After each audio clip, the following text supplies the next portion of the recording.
So here we go. It's a Monday, and we are in the historical district in New Bedford, Massachusetts today, right next to the Whaling Museum. And we're going to be wiring up an AC rooftop unit here. We got seagulls dive bombing my head. There's like 2 nests up here. There's a little baby that I zoomed in over there. They're all waddling around. There's chicken bones and there's clams, all sorts of goodies. So right now I'm cutting a shallow piece of unistrut here. You got to make sure, no matter what you're cutting it with, either a bandsaw or a sawzall, you got to make sure you sand everything down with a file. Don't leave any rough edges. I hate that.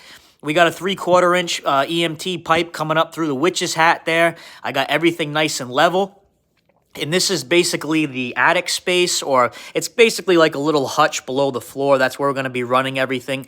There is the 10-2 MC going into the 3/4 inch EMT pipe. I got the 3/4 inch pipe clipped there, and there is a changeover fitting. That way we can bring our conductors in there safely. I got the 18-2 being ran across the floor joist there, and you can tell just how old the building is with how thick those floor joists are and how long they span and everything. So there's the 18-2 going that way, and it's going to be tied into this zone board right here, as you can see very shortly. There is the Honeywell zone board, and that's all the other zones connected to it, and we got everything labeled on the unit there. And then I'm going to zoom in on the condensate line right there, and there is the shutoff switch right there. So I got the 18-2 inside the unit, and I got the 10-2 right there. Those are THHN/THWN conductors in there with little service loops.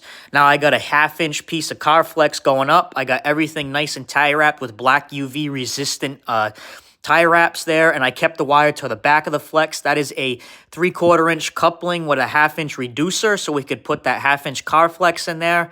And then we got a weatherproof 3/4 inch LB with all weatherproof 3/4 inch EMT connectors there. And then we got 2 EMT bends there. Those are both 3/4 inch pipes with kicks on them. And that goes right into the disconnect there. I got it labeled MDP circuit number 5 and 7. And then as you can see, I got everything built off the wall with shallow strut. That way it's not taking on water like those other disconnects were and they were rotting out. And everything's nice and supported with a 3/4 inch standoff clip there on the edge of that platform. And like I said, I like to keep the 18-2 towards the back of the flex. That way it doesn't get eaten by the sun.